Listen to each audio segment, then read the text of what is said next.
is our first monthly meeting of 2025, our January meeting. First item on the agenda is public comment. Keila, did anybody sign up? Great.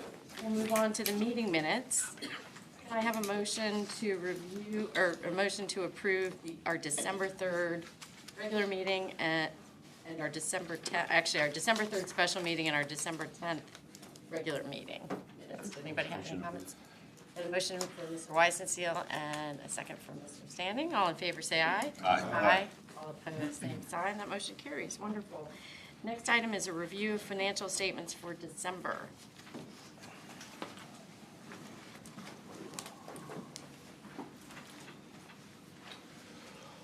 Good morning, everyone. I'll try to get through this pretty quick. I know there's a lot on the schedule for today, but I will be going over the monthly financials and cash flows for December. For the operating account, we had a beginning cash balance of just over $8 million. During the month of December, we had cash receipts of $8,425 of interest income. Cash disbursements for the month, we had approximately $57,000 for Atlantic Park construction and support services through October 31st. That was paid to MVP. We had just over $15,000 for the normal monthly conduit management for the period of December 15th to January 15th, paid to Global Links. And we had $4,358 for legal services for the Atlantic Park project through October 31st, paid to Davis Commercial Law Group. And that left us with an ending cash balance of $7,917,184. Also for the operating account, the amounts that were paid at the beginning of December and then reimbursed later in the month, we had two payments for the Atlantic Park project. One was for $2,047,668. That was draw number 22 for the entertainment venue, and that was paid to Venture Waves. And then we have $1,159,725. That was for draw number 22 of the offsite infrastructure, also paid to Venture Waves. For Innovation Park, we had two payments to Architectural Graphics.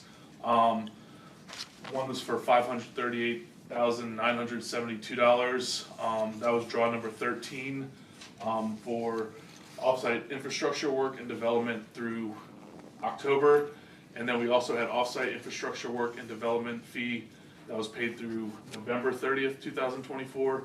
That was for $529,458. Also for Innovation Park, we had $2,496 for geotechnical testing services to VHB and $2,275 for construction phase services to Kimley Horn. And then finally for corporate landing, we paid $3,620 for the new roadway and Pond C final design to VHB. And again, all those were reimbursed by the city in December. For capital maintenance, for the amphitheater account, we made one payment for parking lot improvement plan to VHB for $9,116, leaving us an ending balance in the amphitheater account of $771,222. For the Human Services Building, we received the monthly lease payment for January. That was $47,910. And then we also paid HBA Architecture for roof and cooling tower replacement of $3,371. That left us with an ending balance of $3,580,795. And then finally for the VB National Golf Course capital maintenance account, we received the monthly revenue share agreement of $14,414. And then we paid HBA Architecture for roof replacement design phase of just under $10,000. And then we paid VHB for Pond 1 maintenance plan of $7,668. That left us with an ending cash balance of $2,179,815. Then for the incentive and initiative account, we had a beginning cash balance of $1,129,267. There were no significant cash receipts during the month. We did have one cash disbursement for a facade improvement grant. That was paid to Jungle Golf of Virginia Beach, and it was to replace a sign, cover the roof, and paint the hut on Pacific Avenue. That was exactly $10,000, leaving us with an ending cash balance of $1,119,244. And then finally for the EDIP cash account, during the month there was one payment to Aslan Beer Company. This was the remaining. The total award was $100,000, and they were paid out the remaining $7,425 in December. After that payout, the ending December appropriations was $11,184,083. Of that amount, the amount that's currently been awarded or encumbered for EDIP Part A was $4,620,967, and the amount encumbered under EDIP Part B is $795,909, and that leaves us with an EDIP grant balance that is available of $5,767,207. And that's it for all the cash accounts. Any questions? You, any questions for Howie? All right. Great. Next item on the agenda is a request for approval of resolution for an EDIP Part F small business grant. Got Mr. Cobb here. Good morning. Thank you, Madam Chair, council members, apology, invited guests. I want to go through the recommendations from the selection committee for the small business grant, but also we had one request for guidance towards the end as well. Just as a reminder of what the program is all about. The intent is to get capital access for small businesses in Virginia Beach, particularly those that are women-owned, minority-owned, veteran or service-disabled veterans. This is for very small businesses, so those that have 25 employees or less. The average really is about 2 or 3 employees for most of these we're working with, and many are home-based, single-employee companies. Some of the uses, mostly for working capital. There are some exceptions that can buy equipment or make real estate purchases, but not leases.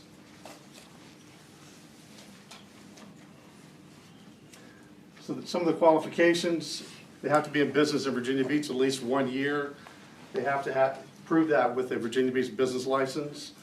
Obviously, they have to be less than 25 employees. They do not have to be minority-owned, veteran or women-owned, but that obviously, if they are certified, they have to show proof of that. And the other part of that is, at the Hive, we do offer workshops and one-on-one counseling. If they are awarded the grant, they do have to attend at least 6 of those sessions as a follow-up. The point system, so once people made the basic qualifications, additional points were awarded. 1 for each women-owned, minority-owned, veteran, or disabled veteran. We also looked at the number of years in business. We capped that at 5. There were several businesses that applied that have been around for a long time, but when we looked at financials, they weren't really that strong. So we, to mitigate that, we had a cap of 5. If they submitted a credit report or a DNB, they got an extra point, but that was not required. Where we really looked is the next 2 categories.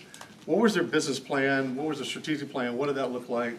And we got an outside consultant that works with the Hive, Artisanpreneur, that's a women minority-owned business that does a lot of work with us, runs our accelerator programs, and they independently reviewed the business plans. They had anywhere from 0 to 5 points. No one got a full 5, we'll say, but that was a great partnership that we move that to an expert to take care of that. The second area we really put a lot of scrutiny on was what are the funds going to be used for, what are the proposed uses. So we looked at those, and they got up to 5 points max on that as well. So you see we had a pretty good dispersal across the city for applications. 44 women, 28 minority, 10 veteran, and of those veterans, 5 disabled veterans. So we're happy to see the response came back that we're in keeping with our goals.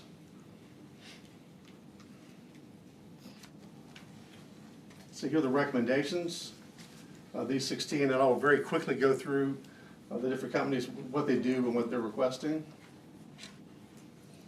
And I didn't mention this before, 2 things. One, the maximum grant is $10,000 per recipient. As you see, not everyone requested the full amount.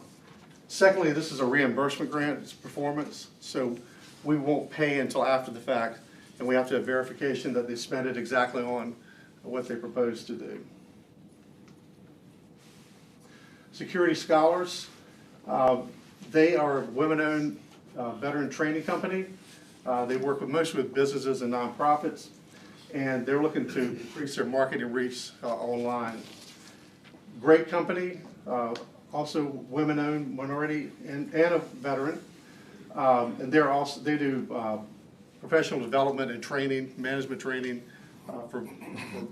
for-profit and nonprofit companies. They were looking for inventory, and they're also looking to extend their reach online. Bounce Hopper, that is a entertainment company. They set up on site, do different kind of events for kids. They have obstacle courses. They have different kinds of modules they put together for the kids to play on. They're looking to upgrade and buy new equipment for them to be able to do that. Vault Athletic and Fitness, that's a woman-owned business, and it's not just a gym, it's a specialized gym for mostly younger athletes that play lacrosse, field hockey, and they have specialized training and equipment for them. They're really looking to expand their reach as well, so everything that they put in for was for marketing. Type A Virtual Solutions. They're a consultant for nonprofits and for-profit businesses. They wanted to build out their reach also by getting a new database to track customers, be able to manage their projects and manage their customers and follow up with them, and then with digital advertising. Unique Skin and Body Bar, that's a spa. They're looking to upgrade the physical interior of the facility. They also do training to get, I can't pronounce it, estheticians? What help me with this. Those who go to one of those, because I don't. All right, they do that. But they help them get qualified, so they have applied to the State Higher Education Department to get certified to be able to do that, so they can do the training and certify their own employees. Okay, 757 Transport. They're not buying vehicles, but they want to upgrade the vehicles that they have for transportation, mostly to and from the airports in the area. Elizabeth Borza, ophthalmologist, and she's looking to buy equipment for diagnostics. The total price is $21,500, so we'll essentially be sharing that cost on that. Brush It On Paint, commercial and consumer paint company. They're looking to buy equipment as well as an Apple Mac Pro to do estimates on. First Class Beauty, another spa, and they're also looking to do interior upgrades. The book artist, she creates she creates original artwork for publications, and she wanted to do marketing, and so she really had a very small ask, $1,000. She wants brochures that she can put out, either mail out or put in the Welcome Center out on 64. SnapCube, they do also do events, but they do photo booths for different events, and they wanted to upgrade their equipment, buy a new printer pack, because the equipment they have is aging and not working very well. Open Door Media, this is also a partner with the Hive. They do training there at the Hive. This is a home-based business, so he's trying to expand the services to his clients. He wants to buy software and other services so that his clients can log in and do some of the marketing materials on their own. So they basically would buy a subscription to be able to do that. So this should expand his business by quite a lot, because these would be services he wouldn't have to provide directly on his own. He would just guide them through how to do that. Food Temptress, cookbook store, retail store. Again, they're looking for advertising and ad placement, as well as original artwork for those ads. Freedom Title and Escrow, title company for residential real estate. Need to upgrade their computer equipment. They also want to buy some social media models to be able to post social media in advance. And then last, FLY. They are a car repair company, and they need to expand their inventory, bump that up a little bit. They need equipment upgrades. They also have a mentor program as part of their recruitment process, so they want to support that. And they're only asking for $1,000, but they're trying to get people involved in that, particularly from the high schools in the area. Okay, so the recommendation is the approval of the 16 requests that we just went through. The total amount will be $136,530. The Part F funding, the initial budget is $576,879, and we were allocated $150,000 to get this off the ground. So we would still have a balance left over $440,349. The guidance before we Madam Chair, what I just asked about that, okay. The guidance we're looking for is that there were 33 additional qualified applicants. We wanted to get guidance on, should we open up a new pool with them, having priority, or should we wait and see how things go with the 16 that we've chosen?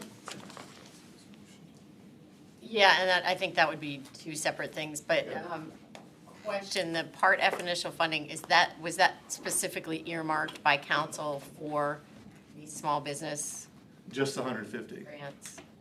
Well, actually, where's Alex? Actually, yes, I believe it's only the 150 was allocated for that. Where does the other money come from? I'm sorry, It's the full amount, isn't it? the full 576? What That was confirm. from Part E, Yeah, Part E, the COVID grant, is that right? Predates me, which Yeah, will make I think that right. Yeah. 576 is available for this purpose. We've currently only. Oh, the whole thing, okay. 150. Got it, okay. We're seeking your guidance on how to get What to do. So what to do. two separate things, right? The Right. award of these grants, number one, and then number two, you want guidance going forward. Any questions on the first item, which is these specific grants? I think Bill has a question. So I participated in the final process of coming to this list of 13. First off, I want to make sure it can't be understated the amount of work staff did in sifting through applications that came from a lot of small businesses. And for folks that work with small businesses, you know that your information tends to come in a variety of forms and formats that may or may not make sense to others who are looking at them, and you had to get through all of that and turn those into presentable applications, and that was a tremendous amount of work. My role as a representative of the larger group here on the committee was to participate in the last meeting, which was where we kind of went through this, and a couple things came out of that last meeting. One, we kind of glossed over it a little bit on one of the first slides, but this was a rubric-driven process. The numbers were assigned. Some of them were quantifiable, years in service, years in business. Others were more subjective, a review of a business plan, et cetera. But the total that came from that rubric is what was used to identify these. So if somebody ended up 1 point below, whether you may have thought they had a better idea, they didn't end up on the list. So I want to make sure that part is emphasized, that this was a rubric-driven process. I have some thoughts about some weighting in that rubric. The takeaway that we had from the initial meeting was one, that we had to pause the future funding and kind of have a conversation about some of the details. The second part that was a takeaway from that meeting, and it was accomplished by the time we got here, was there needed to be a little bit more specific information provided on where the funds were going to be spent. A lot of these just said $10,000 on marketing, $10,000 on equipment. So there was, that was not acceptable from our meeting, and that's why there was some time between that meeting and now, because staff went back and got those details so that that could be provided. So I want to make sure that that piece is out there as well. I don't think this very moment is the appropriate time to talk about my thoughts about the next round, other than there was a request at that meeting whether or not we should move forward, and we did say, no, we got to pause this, we have to come back and talk about how we're going to do this, because as with other things, I think my philosophy around here is pretty well known. I'm all behind providing incentives for growth. I'm not all excited about providing subsidies to businesses so they can continue on for another year. That is a guiding light that I have as we look at things, incentive versus subsidy. And I want to make sure as we look at the next round that is a clear directive to those who are putting in applications. And an example that comes to mind is, there was a piece of equipment, somebody had been in business for 10 years and they want to replace their equipment they had for 10 years. Well, I'm not sure that's what we should be doing. Based on the rubric they score, so they're going to end up being part of this process. But I think we've got to talk about that versus somebody who's expanding their business or something.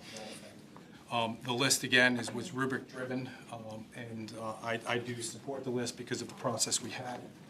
And again, staff did a great job in pulling together a lot of different pieces of information to get us to the point we are now, and we'll have to have another conversation about what that next round looks like and some of the specifics we may request in the application process.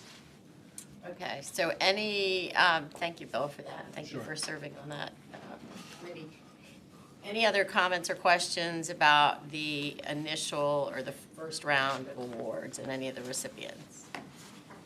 Did everybody have a chance to look at the disclosures, make sure there weren't any conflicts? Okay, hearing no questions, let's go ahead. I'll entertain a motion on the request for Part F funding for the first 16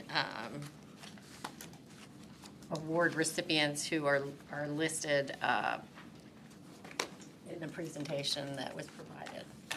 Having served on there, I'll make the motion. All right, we've got a motion from Mr. Brunke, and I'll take Mike Standing's gesture as a second. All in favor, say aye. Aye. All opposed, same sign. That motion carries. All right, so the second is the request for guidance, and Bill, I'm hearing you say that you want to pump the brakes to see how this round, how these businesses do. What is your recommendation as far as a period of time for the? I'm not sure. I would kind of like to collaborate with the staff and the rest of the body as to what that should look like. I don't want it to be a year, of course, but I don't want to be turning on the spigot tomorrow and saying put in new applications. I think we have to have a conversation about the 33 qualified applicants from the current pool. Do they automatically become part of the next round? If we open up the application with slightly different requirements, are those 33 still qualified in the same manner they would have been? They're questions that have to be answered. I'd also like to look at the rubric. I think a lot of value was given to years in service, 5 points on the years in service, and then I keep saying years in service, I'm sorry, years in business. And then years in business was again considered as a factor in use of funds. So you had years in business counting for most people up to 5, because a lot of these folks have been in business 5 years, which when you look at the total numbers, we didn't see numbers on the rubric, but that accounted for roughly a third of a lot of scores. And then you're putting years in business into that last category as well as another consideration. So I think we're double weighting that. I just think we need to spend a little bit of time. I am not, again, overly excited about taking somebody who's been in business for 10 years and replacing a piece of equipment. I'm very excited about taking somebody who's been in business for a year, has shown that they can be successful for a year, and now need to take a step that maybe they couldn't quite take when they started, and give them that little extra push. They would never be on this list because so much of it was rated on years in service. They would get 1 point for that. So I'd like us to give some consideration to that. I don't know that it should be as important as a factor as it had become in this process. Those are my thoughts. Okay. And then the credit report piece of this was optional, Correct. not required. And I think that's probably something going forward that we should require, just basic, some sort of credit reporting. I think that's consistent with providing incentive, not subsidy. Right? Question? Yes, David. 33 applicants did not make it. Was there a reason why on the application? Should they fill out a new application and come back? I would yield to staff on that. They didn't get. You know what I'm getting at? enough So there has to be a reason why they didn't get there. points. They didn't get enough points on a rubric. Right. So should they have to fill out a new, if we're going to come to a new system, they should have to fill out something new and come back, my opinion. Just a I thought. would think as a blanket, we probably should. Rather than us trying to go through those and say that this number of the 33 would be okay with our new application, whatever that looks like, but this group wouldn't have qualified with that application. I think that's picking winners and losers there in an application process, and I think we can just go back to those 33 and identify what the changes were and ask them to complete a new application. Okay. They may want to, they may say, you know what, I'm not doing this anymore. Makes sense? So it sounds like the guidance at this point is just to pause and not award any, and for staff to go back and look at some of these, the rubric and how we weight some of these categories and what we might want to see going forward. So unless anybody has any different direction, I think we'll pump the brakes on the any additional awards at this time. And let staff go back and look at the process and see what things maybe we could do better with your guidance. Or what, not better, because I think you're right, staff's done an excellent job. Absolutely. It's a lot of work, but we've learned some things, and maybe we can focus, where we want to award higher points, what maybe is more important than other categories. Like if you could quantify growth opportunity Yeah. in some type of points on the rubric, I think that would be of much more value to me than the fact that you've been in business for 5 years. There's gonna be a lot of lessons learned once this unfolds. We see how they actually use the funds. We see what difference it may make. So I don't know about the exact timeline, but lacking the experience of doing this, I think a few months at least to see how they respond. See about the coming to the workshops and those kind of things, the engagement. I think we're gonna need to test that out.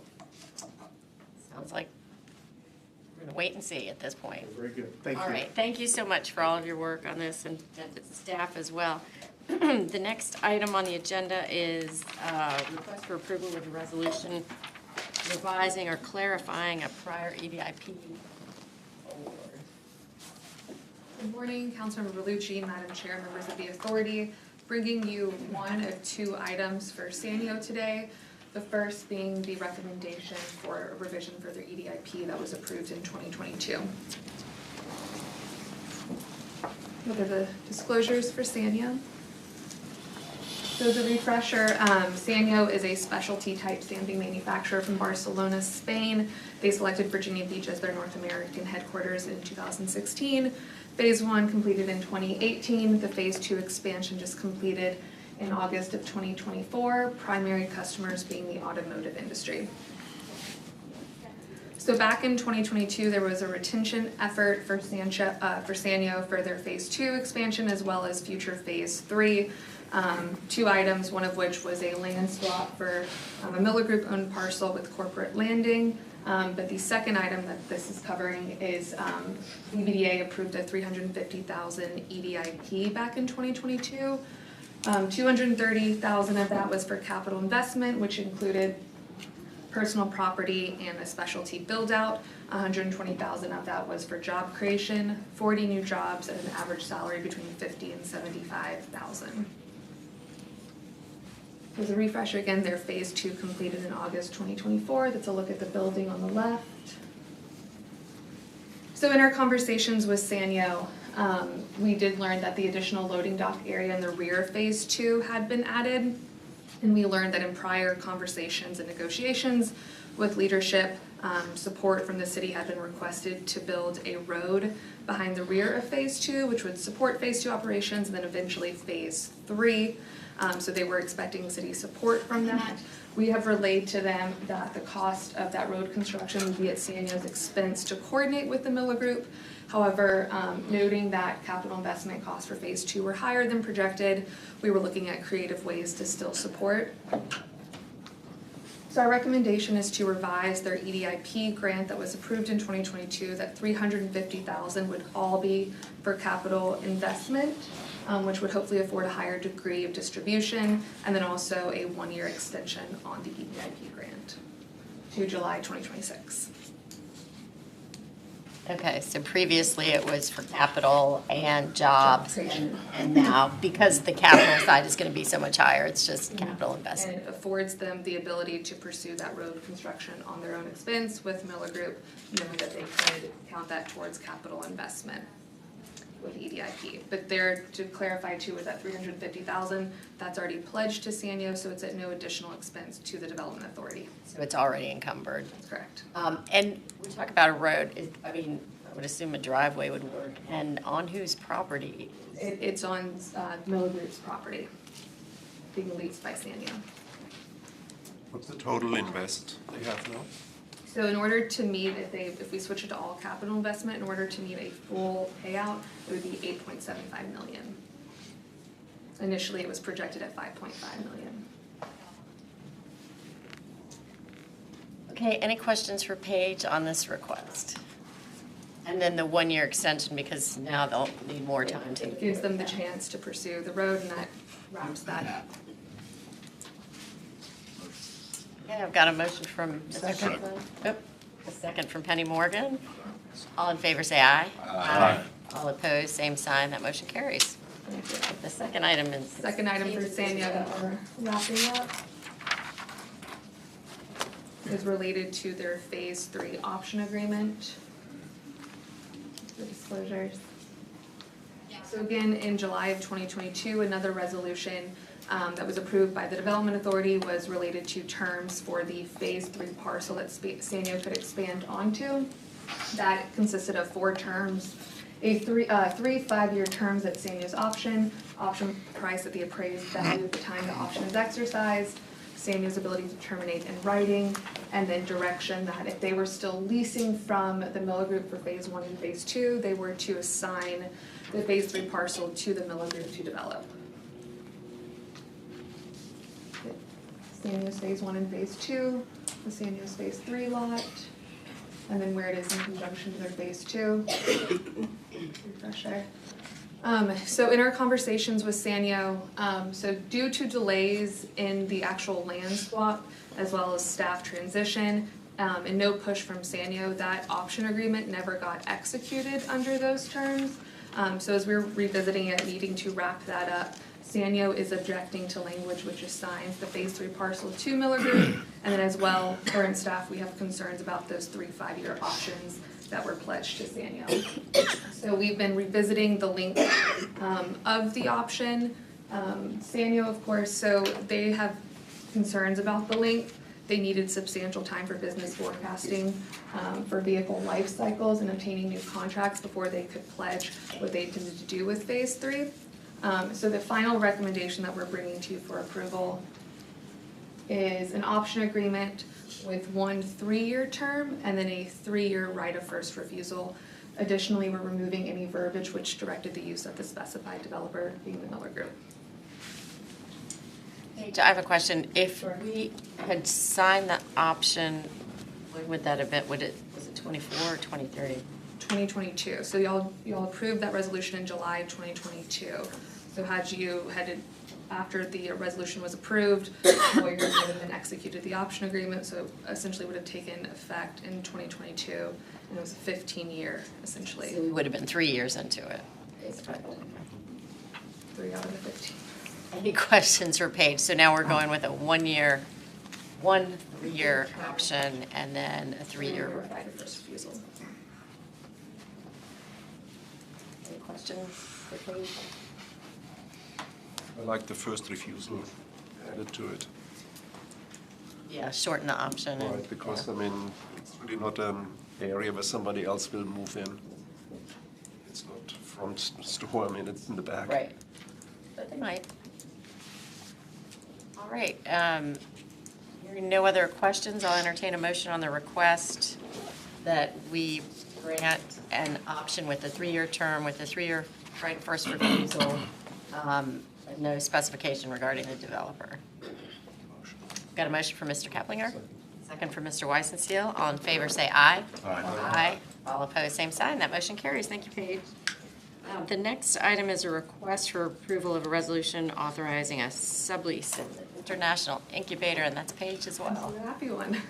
All right, thank you, Madam Chair. New business. So bringing you a recommendation for International Incubator to Give Medical and Rescue. So Give Medical and Rescue is a subsidiary of the Give Group, which is owned by Clarkson Port Services, which is one of the largest port services in the world, servicing the offshore wind industry. So Give Medical and Rescue is a provider of PPE for the offshore wind industry, so support, equipment, education, offshore medics, and trauma and rescue training. Their intent is to establish a sales office in Virginia Beach, and then very quickly add warehouse and distribution.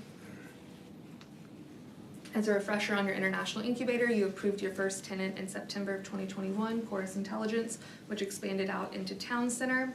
It's meant for companies only needing 1 to 2 offices as their soft landing spot in the city. In early 2024, we expanded the footprint to be 11 private offices, 2 shared collaboration spaces with the 1 shared conference room, and we are currently undergoing a revamp with new furniture of those office spaces. Sublease terms for 1 office, 2-year lease with payment structure incentivized, incrementally increasing every 6 months. And our recommendation is to approve the sublease of the International Incubator to Give Medical and Rescue.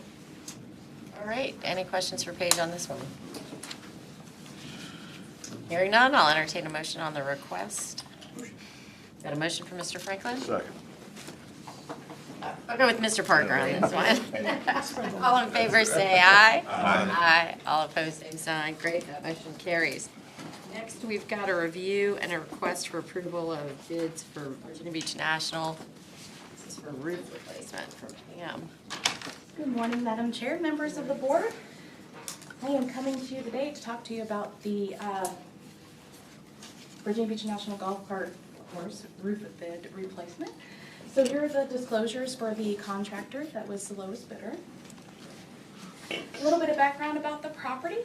This golf course is owned by the City of Virginia Beach and it's leased by the Development Authority. The VBDA has a management agreement with the current operators through December of 2026. And facility condition assessments were completed in the spring of 2024. And they detailed deficiencies in the roof system that have caused numerous roof leaks in the structure. Back in July of 2024, the VBDA authorized almost $410,000 for interior painting and roof repair. So with the bid request, the roof is going to be replaced, as well as this will include the sheathing, gutters, fascia, bulkheads, dental downspouts, and trim. And then there will be asphalt shingles replacing the clay tiles that are currently on the roof. And the exterior of the building is going to be repainted. The engineer's estimate before they started peeling back the building envelope was about $310,000.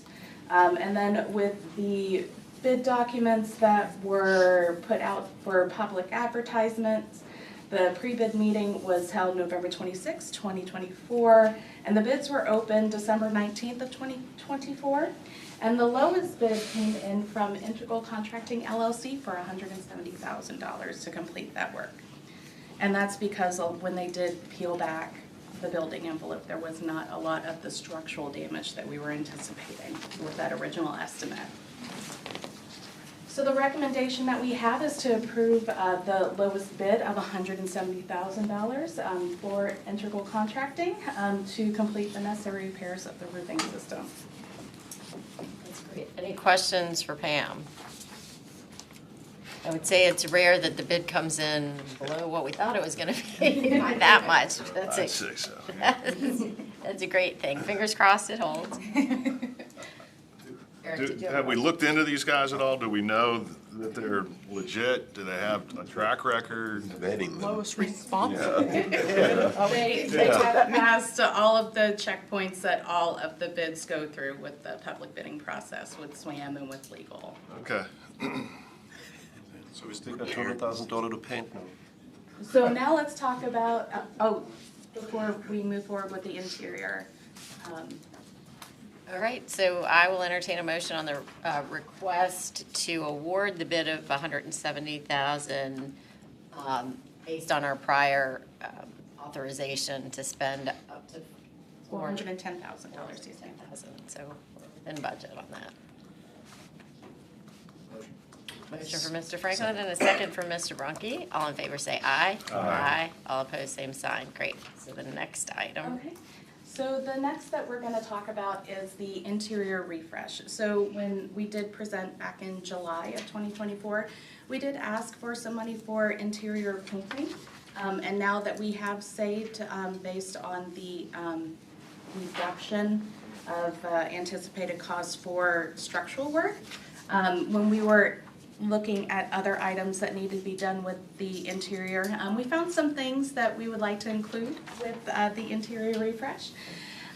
So we would like to also add replacement of flooring, window and doors that have been damaged by moisture, as well as lighting on the interior and portions of the exterior.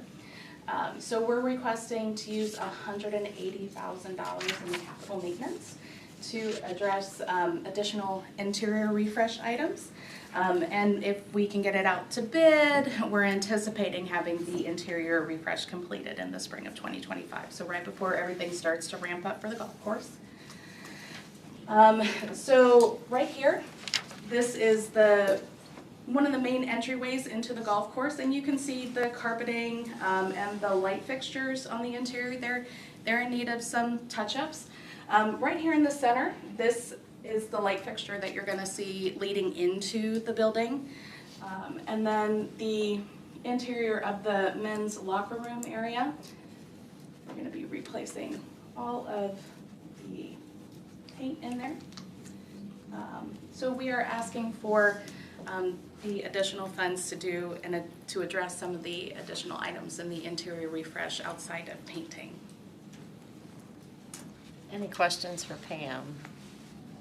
And this still leaves funds in that capital maintenance account. Yes, ma'am, it does. So we can properly address like number one, and also with the updates that we're looking to do, we are anticipating that the number of events that we can hold at the golf course, that we will have more people who will be willing to agree to hold their events there.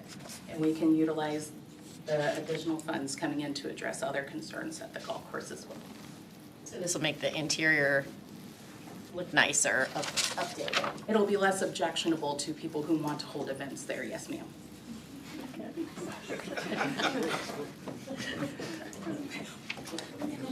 Or it'll be more enticing to people. More exciting. All right, any questions for Pam?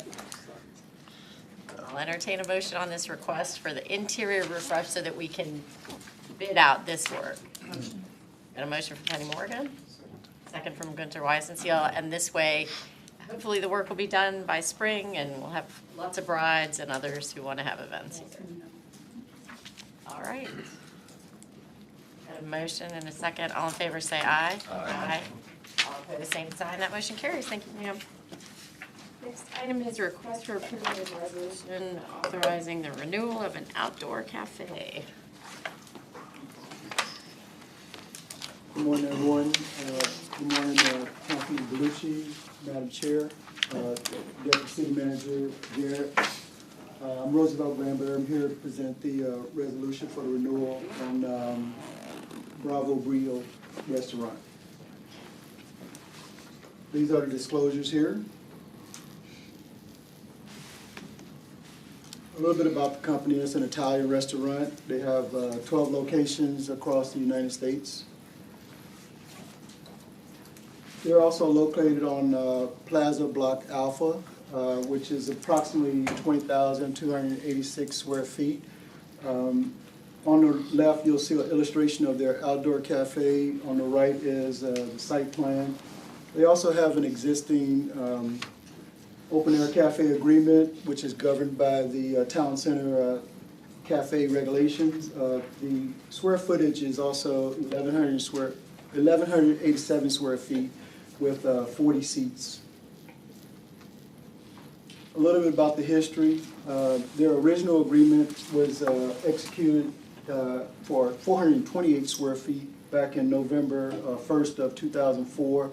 The third amendment was executed back on February 1st of 2020 for approximately 1,187 square feet. The fourth amendment will extend it to January 31, 2030. And then they also pay an annual use fee, which is paid to Town Center SSD every July. And what we're recommending here is the approval of the resolution for renewing this additional 5 years with a square footage cost of $7.12 per square feet, and that's paid annually to the Town Center SSD, and there's a 3% escalation each year. Is it comparable to the other outdoor fees we have for the other restaurants? Yes, sir. We updated that agreement actually in 2024 for the square footage of $7.12 per square foot. And this is an iconic space, probably one of the first outdoor dining areas that Town Center has. Any questions, comments? I'll entertain a motion on the request for renewal of an outdoor cafe for Bravo Brio Restaurants here at Town Center. Motion. Got a motion from Mr. Parker? Second from Mr. Brunke. All in favor, say aye. Aye. All opposed, same sign. That motion carries. All right, any comments or priorities from commissioners? All right, I think I'm gonna go to the interim director's report, and then I'll finish up with some comments.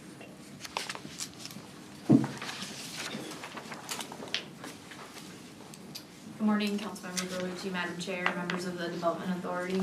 Just a few quick updates for you this morning. I wanted to first thank those of you that attended the BBDA holiday party. That was a wonderful way to end 2024.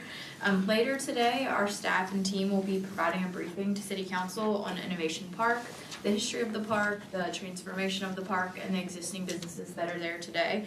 Following that presentation, staff will also be providing an overview and update of the Town Center SSD. So stay tuned. I know those meetings can be riveting. We start today at 2 o'clock, but those briefings are very important, and we're hopeful that they will generate thoughtful conversation.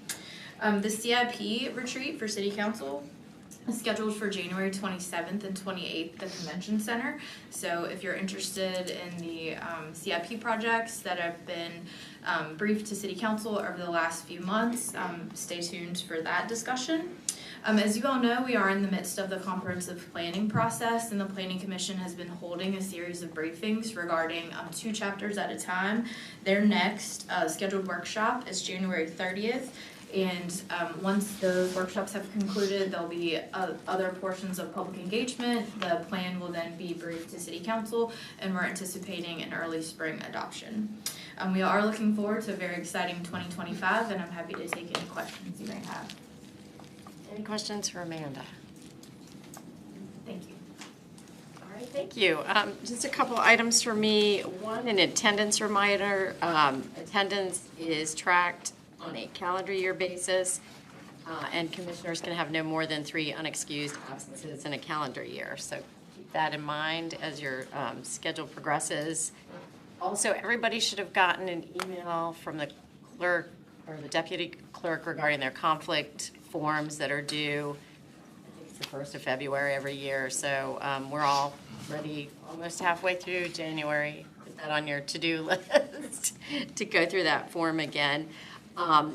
Also today we're announcing the 2025 Facade Improvement Grant, or FIG, application program is launching today. And in front of you on the screen is a QR code that'll take you straight to the program. As all of you know, the facade improvement grant programs are programs that we offer throughout the city, and it's for physical upgrades to exterior space, things that really help make the city look nicer. And we've had tremendous support and tremendous interest in the program. Emily, did you want to add anything about the FAPE program? No, first come, first serve. Usually, we only have $100,000 this year, and usually it goes pretty fast, so get your applications in. So anybody watching, QR code, go ahead and get your application in as soon as possible. One last item, and this is sort of a not happy item, but today will be Ronnie Parker's last meeting. Sorry. And I caught him at a bad time. He will be moving to North Carolina, so he will be leaving us, unfortunately. And I wanted to read a resolution to Mr. Parker. Whereas the Virginia Beach Development Authority of the City of Virginia Beach, Virginia was created to serve certain purposes, among which are those of promoting industry and developing trade by inducing manufacturing, industrial, governmental, and commercial enterprises to locate or remain in the Commonwealth of Virginia by assisting in acquisition, construction, equipping, enlargement, and improvement to commercial facilities. And whereas Ronnie L. Parker was appointed to the authority on April 5th, 2022, and served for 2 years and 8 months with distinction until today. Whereas Ronnie L. Parker represented the City of Virginia Beach Development Authority as the Military Economic Development Advisory Committee liaison. And whereas during his tenure, Virginia Beach experienced unprecedented growth, expansion, and prosperity. And whereas this commercial growth has led to the increase in jobs for the citizens of both the City of Virginia Beach and Hampton Roads. Whereas this commercial growth has provided revenues to support many services necessary to a young, thriving community. And whereas the support of dedicated citizens such as Ronnie L. Parker has made Virginia Beach a better place to live, work, and recreate.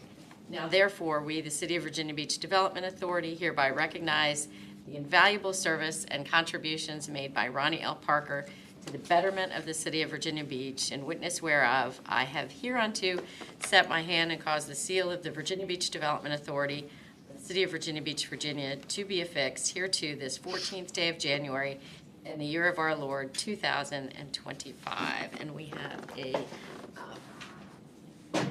gift. Pick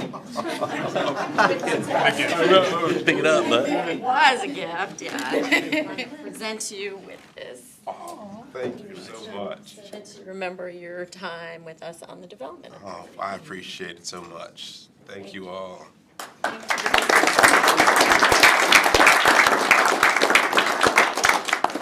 Put this in the new house. Yeah, good spot so you can, it'll remind you of Virginia Beach.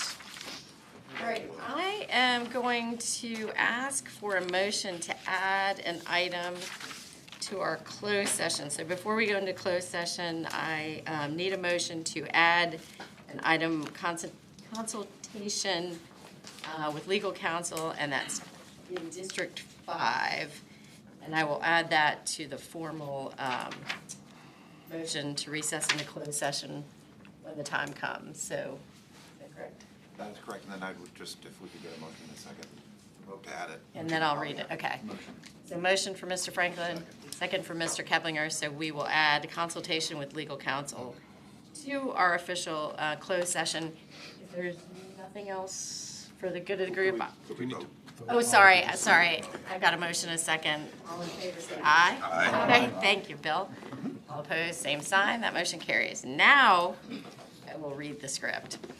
The chair will entertain a motion to recess into a closed session pursuant to the exemptions from open meetings allowed by section 2.2-3711A Code of Virginia as amended for the following purposes.